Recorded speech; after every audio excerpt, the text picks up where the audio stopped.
O mga undoyan, dinilita panigurado atong tan-awon ang timing mark. Muni yang timing mark karon. Kita na to ang timing mark niya sa yung mga gear sa hino. Muni yung timing mark. Timing mark niya na sa compressor. Dani siyang idler gear. Lantaran niya. Daw ang timing mark dayon sa crankshaft o sa camshaft. Yara. Oo. Muna yang timing mark sa crankshaft gear o sa camshaft gear. Ora na yang timing mark duha. Dire sa oil pump kani mo man oil pump gear. Wala na siya timing mark. Prevailing ra na siya. Kanira ang na timing mark sa camshaft o crankshaft. Dayon dire sa yang idler gear paingon sa compressor gear connection sa injection pump. Muna yang mga timing mark.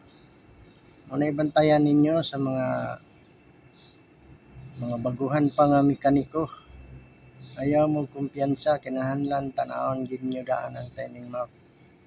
Bantayan gid niyo inyong timan-an. Ay puro nay pag-asa niyo nga maandar ang inyong trabaho. Dito pod sa injection pump Muni timing sa injection pump na guhit-guhit. Kani siya 00 ni diri.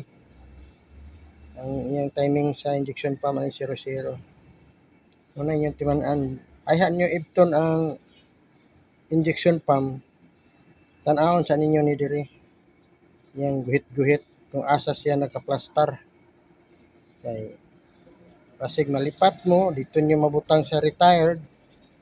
Di mo makapandar, maglisod mo pandar.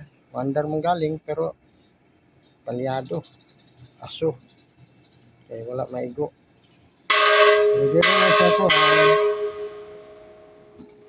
sa ma-advance isa ka guhit. Okay ra na pero kani siya naka-timing ni siya sa 00. Mura na inyong bantayan mga undoyan mechanic.